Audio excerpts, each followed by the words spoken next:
No one is ever prepared for a stroke, especially when you don't present any of the classic stroke symptoms.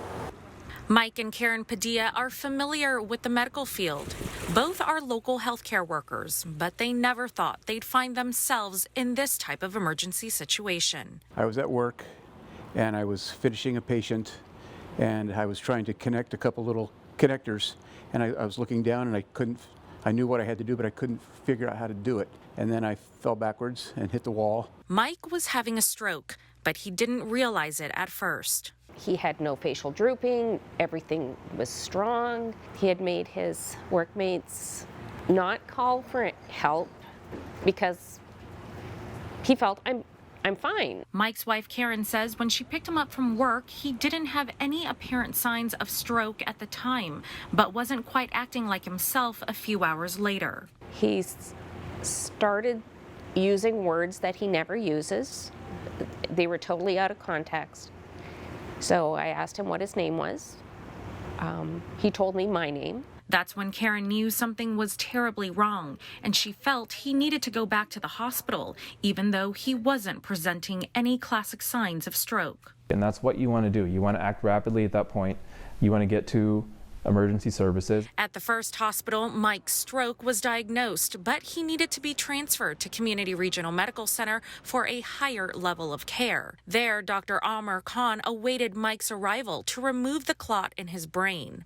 Dr. Khan is an endovascular neurologist and the co-director of the stroke program at Community Regional, the Valley's first certified primary stroke center. It will commonly be called by outside hospitals that don't offer the endovascular treatment for stroke, which has now become a very vital aspect of stroke treatment because that's really the most effective way to open large arteries that are blocked in the brain that are causing stroke. Dr. Khan explains Mike had a blood clot in one of the arteries in his brain that was causing the stroke. He performed a thrombectomy to remove the clot. I typically enter the artery in the leg.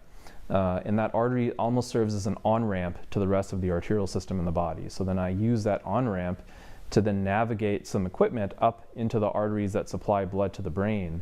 And then from there we can go in with smaller equipment and actually navigate to the clot itself, to the clot that's actually blocking the artery. And we have a variety of ways to remove that clot. Mike's procedure was successful, but he remained in the hospital for a week to undergo physical and occupational therapy. They worked on cognitive skills, endurance, and then speech therapy, doing puzzles, following, train of thought kind of things. Karen, a registered nurse, learned how to take care of her new patient, her husband, because his journey to recovery was just beginning. We did a lot of walking. It was thinking ahead as to where we're going.